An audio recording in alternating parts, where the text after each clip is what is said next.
வணக்கம் நேயர்களே. இயக்குனர் பாண்டிராஜ் இயக்கத்தில் மக்கள் மனங்களை கவர்ந்த நடிகர் விஜய் சேதுபதி நடித்துள்ள தலைவன் தலைவி திரைப்படம் கடந்த மாதம் திரைக்கு வந்து வெற்றி கொடி நாட்டி வருகின்றது. கணவன் மனைவி உறவை மையமாக கொண்டு உருவாக்கப்பட்ட இந்த திரைப்படத்தில் விஜய் சேதுபதிக்கு ஜோடியாக நித்யா மேனன் முக்கிய கதாபாத்திரத்தில் நடித்துள்ளார்.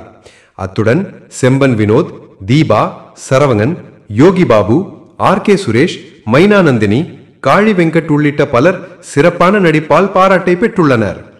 படம் ரசிகர்களிடையே பெரும் வரவேற்பை பெற்று பாக்ஸ் ஆபீஸில் மாபெரும் வெற்றியை கண்டுள்ளது. தற்போது வெளியாகியுள்ள தகவலின்படி தலைவன் தலைவி உலகளவில் இதுவரை ரூபாய் 80 கோடிக்கும் மேல் வசூலித்துள்ளதாக கூறப்படுகிறது. 100 கோடி கிளப்பை நெருங்கிக் கொண்டிருக்கும் இப்படம் எப்போது அந்த சாதனையை எட்டும்? பொறுத்திருந்து பார்க்கலாம்.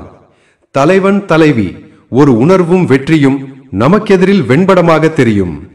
உங்களுடைய கருத்துக்களை மறக்காம இந்த வீடியோக்கு கீழே கமெண்ட் செய்யுங்க.